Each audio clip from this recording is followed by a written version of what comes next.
Welcome to Duck Season Somewhere podcast. This episode is brought to you by the following sponsors. GetDucks.com, your proven source for the very best waterfowl hunting adventures. Argentina, Mexico, 6 whole continents worth. For 2 decades, we've delivered real duck hunts for real duck hunters. And USHuntList.com, because the next great hunt is closer than you think. Search our database of proven U.S. and Canadian outfits. Contact them directly with confidence. Trust is earned. By the numbers, 121 waterfowl subspecies bagged on 6 continents, 20 countries, 36 U.S. states, and growing. I spend upwards of 225 days per year chasing ducks, geese, and swans worldwide. And I don't choose shotguns for their brand name or the cool factor. Y'all know me way better than that. I've shot Benelli for over 2 decades. I continue shooting Benelli shotguns for their simplicity, utter reliability, and superior performance. Whether hunting near home or halfway across the world, that is the stuff that matters. Sit means sit and stay until it doesn't. No matter how well or how often trained, retrievers want those ducks as badly as we do, maybe even more. Chardog might be titled, but she's still just a dog. I'm over 50 years old and I still do dumb stuff, trust me. Retrievers are family. I wouldn't endanger my children near heavy traffic, and I'm not going to risk my dog jumping in front of blazing guns either. Gundog Outdoors' patented quick-release safety system is fully adjustable, tethers to any blind or stand, has titanium stakes for frozen ground, and a quick-release marine-grade shackle to quickly release Fido when the smoke clears. Visit GunDogOutdoors.com. Connect with them on Instagram at Gundog Outdoors to see their growing line of Gundog safety and performance products. Enter hashtag GetDucks to receive 15% discount off of your first order. Boss Shot Shell's copper-plated bismuth tin alloy is the good old days again. Steel shot's come a long way in the past 30 years, but will never, ever perform like good old-fashioned lead. Say goodbye to all that gimmicky, high recoil, compensation, science, hype, and hello to superior performance. Know your pattern, take ethical shots, make clean kills. That is the boss way. The good old days are now. It really is duck season somewhere for 365 days per year. Duck Season Somewhere takes me year-round to worldwide destinations where I visit with the most interesting people. I'm your host, Ramsey Russell. Join me here to listen to those conversations. Welcome back to Duck Season Somewhere. I'm your host, Double R. I'm in the great state of Utah. I mean, certainly the most beautiful place I've ever been. All over the world I've hunted, and twice I've been here, spent a couple of weeks in aggregate, and every morning when the sun comes up, you got the Purple Mountains to the east, the other Purple Mountain Range to the west, just mirrored water. And I just think to myself, this is the most beautiful place I've ever set foot. But I came here to shoot a swan. Never mind the fact I applied for swans in 5 states this year and struck out on 4. I did get drawn for Utah, which is a very coveted tag. This area is a major staging area for Tundra and Trumpeter Swans of the Pacific Flyway. It's great abundance and a beautiful place to hunt them. And that's what led me here, and that's why I wanted to visit with today's guest, Rich Hansen, who is a biologist for the Utah Division of Wildlife. Y'all that have been listening to us a while may remember he was my very first episode of Duck Season Somewhere. How are you today, Rich? I'm great. Thanks, Ramsey, for having me. Honored to be here. Oh, look, I pulled you out of a duck blind this morning with your sons. You know, you had just gotten, I guess you were still out there hunting and banging away, and you had your 2 handsome boys in the blind with you, and but thank you for coming. It did allow me a nap or so before you got here, but it was a nice day out there today. Yeah, it was a great day. The wind was just picking up, and the birds just started moving, and we were able to get a few, and the kids had a good time, and we're starting to get cold, so it worked out perfect for me. Where did y'all go this morning? We were at Ogden Bay. waterfowl management area. Out there around the spur, like where I've been going? Were y'all in some shallow water for puddle ducks? Or? No, we were out on Unit 1. Just it's our largest unit out here on the waterfowl management area. Just went to the north end. I knew there'd be some divers kicking around so the kids could see some shooting and see some birds, and it worked out perfect. That's a big deal out here. We saw some cans this morning hunting over around Farmington Bay. Saw some pintail, saw some mallards. It was a shot, a lot of shovelers. The guy I was with, he knows me. And my favorite duck's the next one over the decoys. And, you know, the opportunity to shoot 7 shovelers in a day, how can I pass that up? I had a friend text me, saw a picture I sent him. He said, all shovelers? He's a Mississippi boy. I said, yeah, you know, I kind of do this stuff for a living. I do this all the time. And if I were just chasing mallards or, quote, quality, unquote, ducks, it'd get kind of boring. I like diversity. Since Char Pup and I left Mississippi in mid-October, I think we've racked up 20 species. And that's what diversity is, the spice of life, right?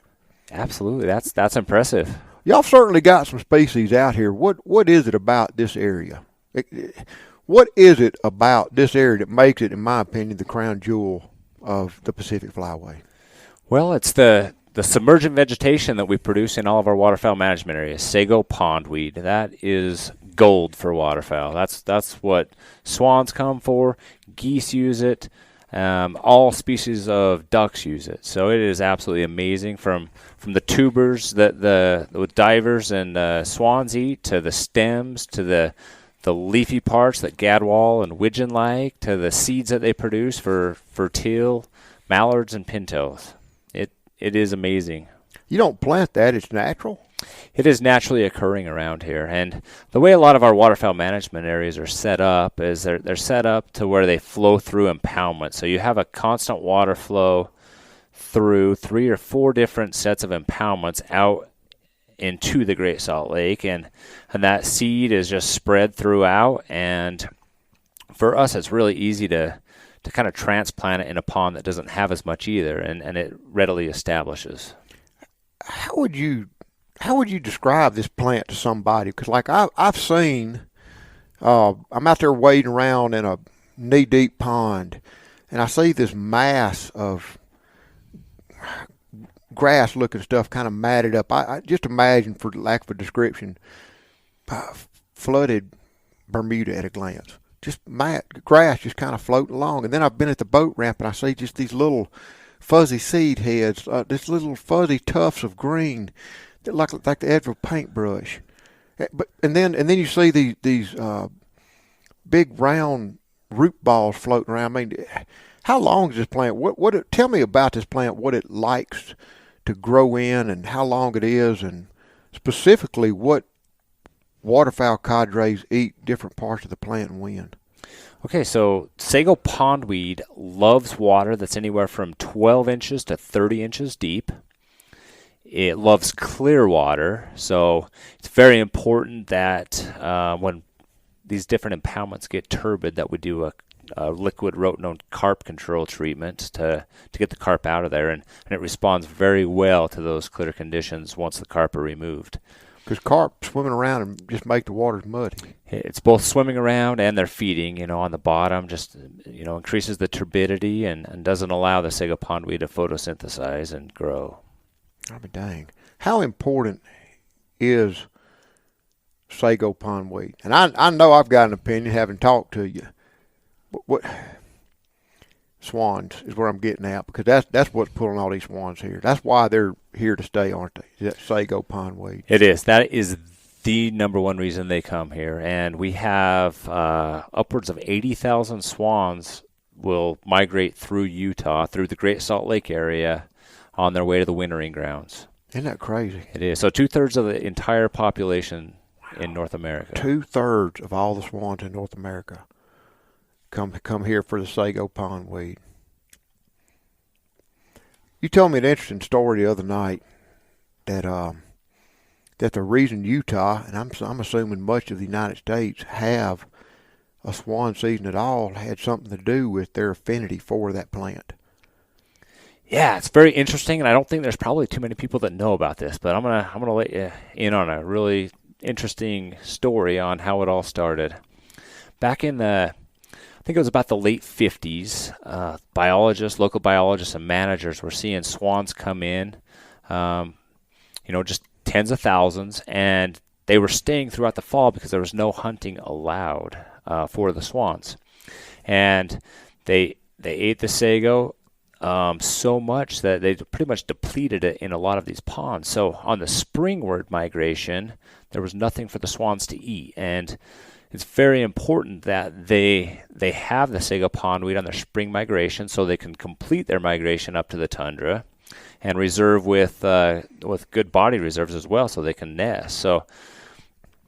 And I think where it culminated was actually there was thousands that stayed in the late 50s in a really bad winter, and most of the areas were locked up with ice, and they ate all of the sago pondweed out of the open areas, and hundreds of them starved to death.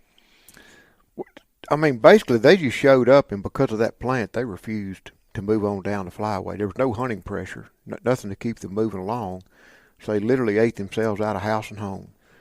And the ones that did fly south, by the time they came back up and they needed to refuel, get those fat reserves going to produce eggs or continue their migration, there was no food here.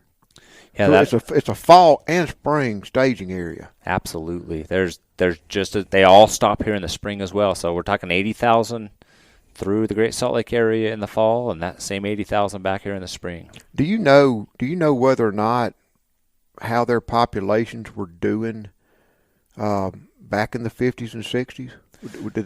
Did they perceive that the populations were declining? They were stable then, but they weren't growing like they are now. So there was some concern for them, and just seeing a die off like that in a winter really showed the importance of maintaining the sago. So the biologists and local managers all got together and also partnered with the Fish and Wildlife Service, and they determined that Utah could hunt Tundra Swan. And Utah was the very first state in North America to allow a swan hunt. And that occurred in 1962. There were 1,000 swan tags available that year, and 313 swans were harvested. Wow. And now it's kind of become a thing, isn't it? Oh, it's huge now. We're up to 2,750 swan tags, and there are over 6,000 people that put in for those. Wow. That's why it's hard to get. Yeah, and it's amazing. Just in the last, I'd say 5 years, the popularity has really grown. Before you would draw every other year, and now it's about every third year. You're pretty well guaranteed. Do you think it was controversial back in the 60s when those state biologists proposed that? Do you think they had any public flack about going out and shooting this majestic white bird? Absolutely. There was a lot of opposition. Everybody sees those big white majestic birds, and they want to fight tooth and nail to not allow hunting for them. I've seen that same trend, not just in Utah or throughout the United States, but worldwide. Netherlands, where they hunt mute swans. There are so many mute swans, which are up to a third again bigger than these little tundras. There's just imagine so many swans on a dairy farm that the farmer begins to lose money on milk production because he doesn't have the grazing land to feed the cows. And so they go out under permit and shoot these swans. And it is, in fact, my biggest dealings face-to-face with a anti-hunter. Like Bugs Bunny becoming discombobulated when she rounded that van and saw those 8 or 9 dead swans. And if she'd been speaking English, I'd have probably been offended. But she was speaking Dutch, so it didn't bother me so bad. I was dumbfounded that somebody was losing their cookies like that. Same thing in Australia, Russia, where kind of lax on what they don't shoot those swans over there. Mongolia, don't shoot those swans. They got bewiks over there in Mongolia, and I'm pretty sure those are whooping swans in Russia, and they don't go there with swans. Swans are controversial, and I wonder why. big, white, beautiful bird, I guess. It must be the fact they are a big, white, beautiful bird, because I've run into the same thing from the non-consumptive users. I mean, they see the hunters out hunting and shooting these birds, and they want to give me an earful and talk about how it's not right, and that always gives me an opportunity to educate them on conservation and how hunters are conservationists, and they are the reason we have these waterfowl management areas that we have, and I mean, I try to just promote hunting as much as possible. I hunted this morning like yourself. Went down to a pretty interesting club called the New State Duck Club. That's just, I don't know, something about that name. And so I asked the guy, it was real weird. I'll tell you how we drove out through this boat, went through the channels, break. You arrive at the parking lot, and it's like this little storage building with doors. You remember on, what's that game show, Choose Door 1, 2, or 3? You know, you open up the door, boom, it opens up into a boat slip with a little locker. Climbing the boat slip, he opens the garage, we back out, we run through this maze of channels and this beautiful, beautiful marsh, 5,000 acre property. And we set up, and the wind's kind of in our face. And I said, is this what you want? He goes, yeah, because weatherman says it's going to come out. It's going to be behind us, quick. It's supposed to blow 20 miles an hour today out of south. I said, all right. Well, we were done at 8:30 on mostly shovelers. I shot the next duck in the decoys. And then the wind picked up behind us, and had we just waited till then, we'd have shot mallards and pintails and green wings in our face in 20 minutes. They were killing us, but that was fine. And there was a sky full of swans. And we did have some lull, and we started talking about this, and it just, having heard your story about why Utah DNR pushed for swan hunting. To me, the swan is the poster boy for hunters as conservationists in the waterfowl world. And that's a topic, Rich, I've kind of struggled with trying to articulate to somebody. When we have too many deer on a place, they eat themselves out of house and home. We know what's going on with the mid-continent population of snow geese, but they're snow geese, not swans. It conserved that bird. And, we hunters, by hunting them, we're shooting some for recreational interest in meat, but at the same time, we were able to affect their migration and put just enough pressure on to move them on down the flyway to conserve this valuable resource up here. And now they're proliferate. Now they're expanding. Their populations seem to be doing really good nationwide. And I'd always heard about bison and white-tailed deer and some of these other examples of hunters in conservation, but I never really could think of a good example that we hunters had done well for waterfowl. Snow geese, we've been shooting conservation order snow geese for over 20 years, and we haven't turned a tide on that yet. So that's really not a success story. Swans are, and that's very interesting to me. Yes, and that is exactly what they had in mind in 1962, was getting some hunters out there and shooting a few of them to help them move along the way and complete their migration a little bit quicker, so they didn't deplete their food sources. Do you know whether or not these are the same swans that go to North Carolina, or are these birds pretty much confined to the Pacific Flyway? These birds are pretty much confined to the Pacific Flyway. It's somewhere in about Saskatchewan where they split.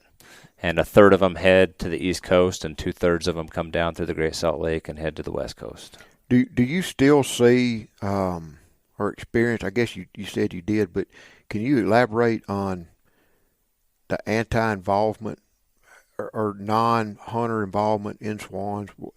Have they ever articulated to them why exactly they're offended that some hunters want to go out and shoot them? They don't protest out here, do they? No, okay. I've never write nasty letters and see your truck pull up and give you an earful. I do get the earful, and they they badmouth the hunters, but haven't seen any protests. I think it's just the fact that they're a big, beautiful, white, majestic bird, and they hate the fact that somebody could shoot one. There used to be a story when I was your son's age here. He, by the way, guys, right here in the studio, he's got his handsome little 6-year-old boy Sawyer with him, who's being very patient and quiet. But when I was his age, there used to be a story going around, a children's story called The Ugly Duckling. about the ugly little duck, that grew into this great big beautiful swan. It wasn't a duck; it was a swan, but it was called the ugly duckling, and it was just, it was a staple that all children got read to when they were young. And it's funny how certain parts of society assign greater value to one wildlife resource than to the other. Wouldn't you agree with that? Absolutely. I mean, what's the difference between a green-winged teal life versus a big old swan life? Well, same thing could be said about ducks, I guess, now that I think about it. My buddy Bigwater back home was big on those bluebills. And, up here, the boys I hunt with and over in Wisconsin, North Dakota, Minnesota, bluebills are a coveted bird. That's a big bird for those guys. Back home, they're not. They're, quote, trash ducks, unquote. Nobody I know really goes out and targets bluebill. They might get shot, myself included, but they're not really a prize species. Everybody wants the mallards and the gadwalls and the pintail and the teal and the wood ducks. And it's just interesting to me. I guess what I'm trying to say, it's just interesting to me that the swan is such a controversial topic. Now I'll say this: a lot of the guys that listen to us and follow us in social media are ardent hunters, serious hunters. Whether they've been hunting for a year or a lifetime, they're serious hunters. And my inbox blew up. Ed Wall took a nice picture of me loading that swan up in a boat, and my inbox blew up. Is it edible?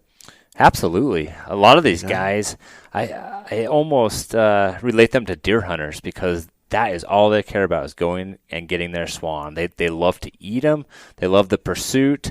They'll pass ducks and geese just waiting for the swan to come. And that is their hunt that they'll put as many days in as they need to harvest one. Yeah. The day I shot mine, and I was waiting on maybe another species, and I thought I might glass around and look for a band or collar, and this great big white bird, the first one that did it. Oh, yeah. And it was like, I've known you long enough, Ramsey. I knew what was fixing to happen. The minute that bird hooked up and started spinning around into the decoy, I knew where that was going. And it was so, I've always marveled at great big Canada geese, how long it takes them to maneuver. You really get an eyeful of their step. But a swan, I would say, when he decided to swing, it may have taken him a quarter mile to get position with that wind. So those big wide wings and that long neck with the big S in it, looked like a pair of catcher's mitts hanging down, black catcher's mitts hanging down like rudders. I'm going to say it seemed like 20 minutes we watched this bird work in slow motion into the decoys. But then it's just one trigger pull or a double tap and you're done. It is a lot like deer hunting. It's not like a duck hunt where you're out there to shoot multiple birds to get a bag. It's one. Every few years, if you're lucky enough to get drawn. Do you see that the guy I hunted with today said that he felt part of the reason it was tough to get drawn for swans is that anti-hunters would apply for permits to keep hunters from getting drawn. Do you see that? Have y'all seen that up here? Yeah, I think we're seeing a lot of that with sandhill cranes and swans. Is there anything, well, now that you open up that sandbox, is there anything going on with sandhills differently here than some of the surrounding states where sandhill cranes are legal? I mean, is it off the corridor migration, or is it a different sandhill? No, it's the same sandhill species, but it's public sentiment. Yeah, it's a lot of public sentiment, and it's controversial because you've got the farmers that are experiencing all of the depredation issues, and then you've got all of the non-hunters. Just like the swan, it's a beautiful and majestic bird that they don't think should be hunted. It's almost like we need to have have a sandhill crane cooking and feed all these folks. And they would probably get on board with it. I think they would jump on board. Yeah, that's a very fine eating bird. Absolutely. Rich, what do you know about the trumpeter swan? I know that the way, and I want you to explain this. We get drawn for swans. Your season is open, but y'all run a special count when you kill a swan. It's mandatory you come get checked, and then what? Why is it mandatory that each swan shot be brought into the check station? So part of the agreement with allowing a Tundra Swan hunt in Utah had to do with Fish and Wildlife Service protecting the Trumpeter Swan population in the Montana, Idaho, Wyoming area. There's about 1,000 swans that live in that region. And the deal was that each and every swan that is harvested has to be checked within a 72-hour period. And biologists are measuring the distance between the inside of the nasal opening to the end of the bill. And if that measurement exceeds 61 millimeters, then there's a good chance it's a trumpeter. Or got some minute. What is so special about that bird? Are they just not as plentiful, or? Yeah, I mean, they got down to their numbers were down into the hundreds. So that population is growing well now, and it's in good shape. And hopefully, we can expand this allowable take. Right now we're at 20 birds. When we hit 20 birds, we have to have an emergency closure of the season. So of how many tags you said? 1,500 some odd tags that are drawn. 2,750. 2,700. If in the first week the incidental take of trumpeters exceeds 20, nobody else gets to hunt. It's shut down swan. Exactly, and that's something that's funny. We're talking about that right now. We're at 14 right now on November 13th. Last year we were at 8 on the same day, and we ended up having to close it, I think, 2 days before the season normally closed. But we had a similar weather event back in October that was really froze things up here, froze things up in Idaho and Montana, and we saw the same family groups of trumps migrate into Utah earlier than normal. Mm-hmm. And I'm really afraid that we're going to have to possibly close the season a couple weeks early this year. I talked to somebody on social media coming over here after Thanksgiving to swan hunt from Wisconsin, and I told them, y'all better come on early if you can. That's a good recommendation. You better just jump in the truck and come on. But number one, they're here. They're everywhere. But number two, I've been hearing this. I got an email from DNR saying check your emails daily. We may have to close this thing down. And it's interesting to me because, like, I was over in Minnesota summer before last, and all of the swans you see up there breeding in the land of 1,000 lakes tend to be trumpeter swans. They seem to be doing real good over on that part of the world. And I've even heard rumors, and it's just that, rumors. Somebody can confirm, please call me. I'd like to know this fact. But I've heard that they might open a special trumpeter season over there. Have you hadn't heard anything? Well, I haven't heard that, but that's interesting. I know with the trumpeters that are taken now, we are taking 3 to 5 feathers, and they want to do an isotope analysis to see if these are the trumpeters from the Intermountain region of Idaho, Montana, Wyoming. Oh. So if they are, then we are shutting it down when we're supposed to. The trumpeters that are from the tundra, Canada, Alaska, and whatnot, that population is doing just fine. So if we find out from the isotope analysis that it's these birds, then we may be able to expand the number that we can shoot. That'd be good. Increase some harvest opportunity. Utah was the first state to allow swan hunting, and I've shot a couple of swans over in North Carolina. That's what I think of as applying to get drawn. And COVID, affected everybody differently. It kind of turned my imagination loose because I was parked at home for so long, and now I want to shoot a swan everywhere I can. And I would have said as recently as a few months ago that they were legal in 8 states. They're legal in 10 states because this year Idaho allowed 60 some odd tags for residents only. Supposedly they're going to go to a public draw, and Delaware let about 5 dozen go. Last year was residents only. This year was non-residents too. So it's expanding. Nevada, as I understand it, you can still buy tags over the counter. I think it's the only state you can buy them over the counter. I've heard that. And it, to me, it's exciting that, on the one hand, duck hunters are eternal optimists. You got to be. You got to be optimistic. Get up at time of the morning, we get up and go through, especially this part of the world. It's hard hunting y'all do sometimes up here. But you go out anyway. And there are, it seems to be in some parts of the country, the migration is withering of ducks. It just seems to be something going on. But on the other hand, there are expanding opportunities. Absolutely, especially along shores of the Great Salt Lake, all of the waterfowl management areas that we have. Guys in Utah take a lot of things for granted. They don't realize how spoiled we are to have 107-day season, I think, since 1997, with a bag limit of 7 birds.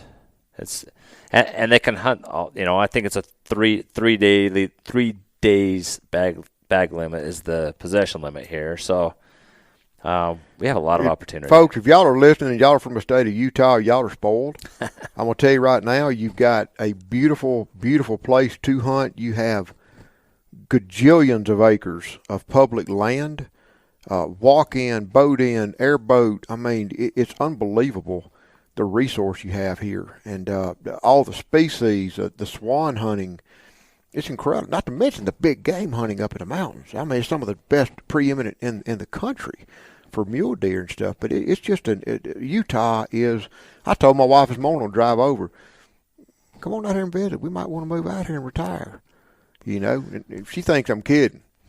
Justin, I've been staying with my buddy Justin Biley. I think he's worried I'm fixing to move in. I have kind of moved in for the last few weeks. I know I'm partial to the views here, but I don't think the views can be beat when you're in a duck blind in Utah. I really do not. I really do not. How's your Phragmites war going? Because I hadn't seen very much. I hadn't seemed to have seen very much this year. Yeah, I think we're making incredible progress.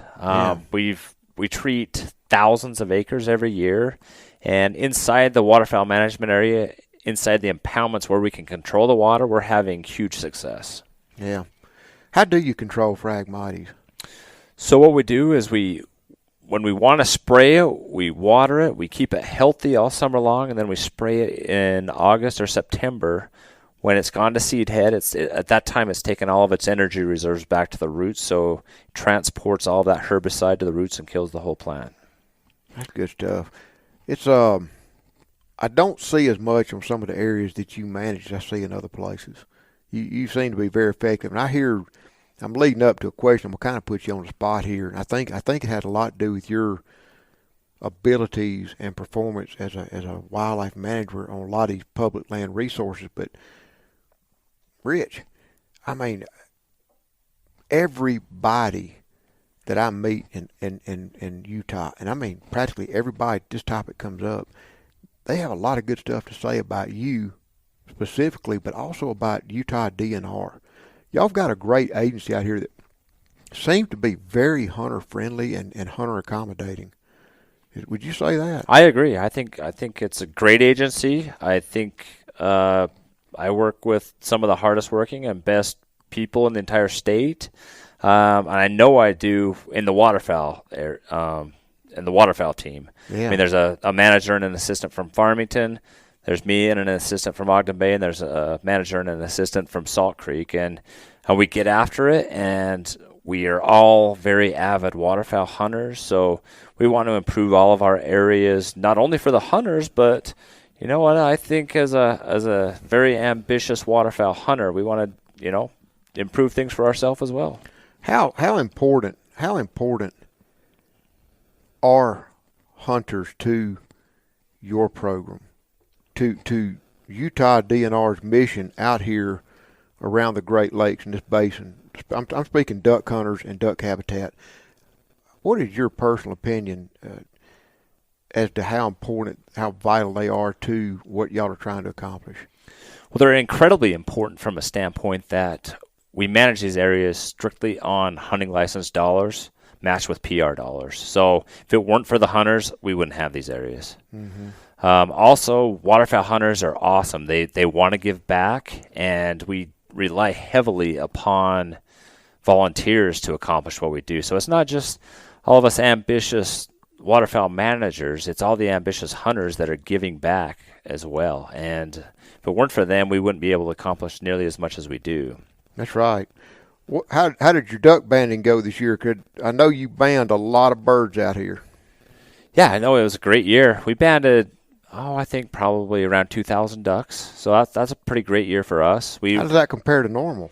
We hit normal. Okay. Yeah, so COVID wasn't a problem. it wasn't for us. We usually can have volunteers help out, but this year it was just DWR personnel. And one thing about it is duck banding is the most fun thing that we all do. So it's everybody's reward for the hard work in spraying Phragmites and all the other habitat work we do. So our seasonal wildlife technicians, that a lot of them come and do 90% of really tough, not as rewarding stuff just for the banding.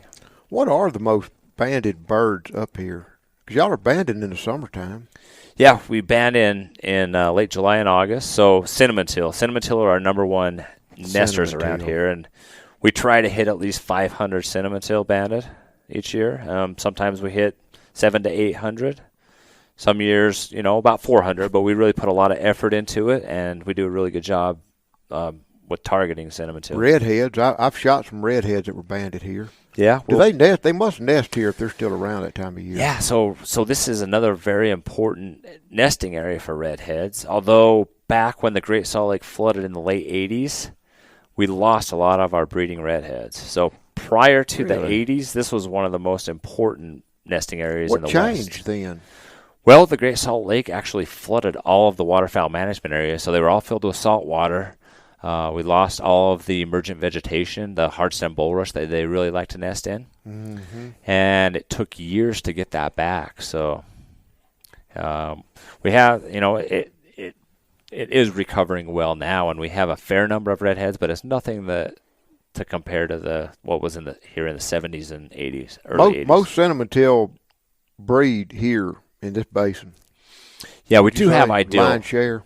We do have ideal conditions for them. They love nesting in salt grass, and with the saline conditions we have a lot of salt grass around the impoundments. Really? I shoot plenty of cinnamon teal. I've shot plenty, but I would say that it's like of the species guys, the collection guys, the North American collection guys, number one most requested bird is a cinnamon teal. And I do like to shoot them. We were somewhere down on Antelope yesterday and went up in the weeds, and they were getting out in droves. And just went up in there just to flush them and see them. A lot of red birds. Again this morning, we went for the low-hanging fruit shovels. They were just, never mind the wind in our face, they were just banging the decoys, and we were banging away at them. And the minute that wind changed, there must have been about 1,500 to 2,000 birds rafted up, I don't know, 500-600 yards over here, and then 500 or 600 birds rafted up, 500 or 600 birds over yonder. They were calm during the shooting.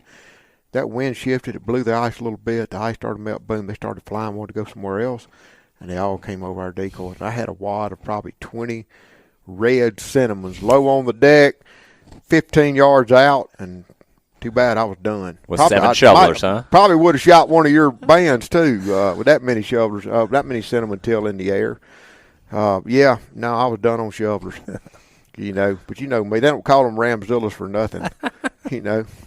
They don't call them ramzillas for nothing. Yeah, to me, it seems like the cinnamon teal population is doing really well. I think it goes up every year. We're seeing more breeding pairs, and we're seeing better production each and every year. So that's very exciting. Encouraging. That is exciting. What I did shoot some golden eyes out here. Y'all have a lot of divers out here too. It's not. I mean, that's what gets me. Is like, I don't know how far it is, but in between the east and west mountain ranges that border this valley, but the species diversity within this relatively small area is astounding. It is, and sago pondweed is probably what is attracting the majority of the birds. I read a book one time talking about how vital shrimp were to the Gulf of Mexico, because every fish in there eats them. It's the bottom of the food chain of the fishes, and that's the way I think of the sago pondweed now up in here in the state of Utah. Absolutely. What are your plans for the rest of the season? Hunt with your kids? Yeah, hunt with my kids. Go to Montana for a week and hunt geese. We really try to be proactive when it gets really cold, pulling boards and keeping water moving. Keep it open. Yeah, to hold birds around, one, to provide more opportunity for hunters, but it's also important that we hold it open for the birds so they can get to the sago pondweed. Mm-hmm. When will you start seeing a lot of these swans, the bulk of the migration, move through? When will they kind of start moving further on down the food chain, down the flyway? So we usually peak in swan numbers around November 15th, so about right now, and typically it's around 50,000. That's just incredible to me. 50,000 swans in this relatively small little area. Speaking of relative land size, I just made this observation yesterday, and I've got to say it. I'm from Mississippi, and our state DNR does very good also. I've got a lot of respect for them. Every club I go to up here, every private club, every WMA, federal refuge, the works, there's so much sanctuary. There's so much inviolate a sanctuary in this basin right here. I would dare say it greatly exceeds the total amount of public hunting acreage in the state of Mississippi. It's got to on an acreage basis. How important is that for waterfowl management up here? Oh, it's very important. I mean, it's probably one of the most important things next to having the feed that they need to sustain them. Mm-hmm. When I got to Ogden Bay 5 years ago, there wasn't a rest area here. Oh, really? Yeah. So, and then the next year, we implemented a rest area, and the hunting has just been off the charts this year. And it's because of that rest area. There's 25,000 ducks in there, and they've about eaten all the feed in there. So every day they've got to get up and travel to the huntable areas to feed. It's just as a hunter observer, whatever. It was, we launched out in Ogden Bay the other day, went and hunted some divers, shot some ducks, and we're coming out and drove right by one.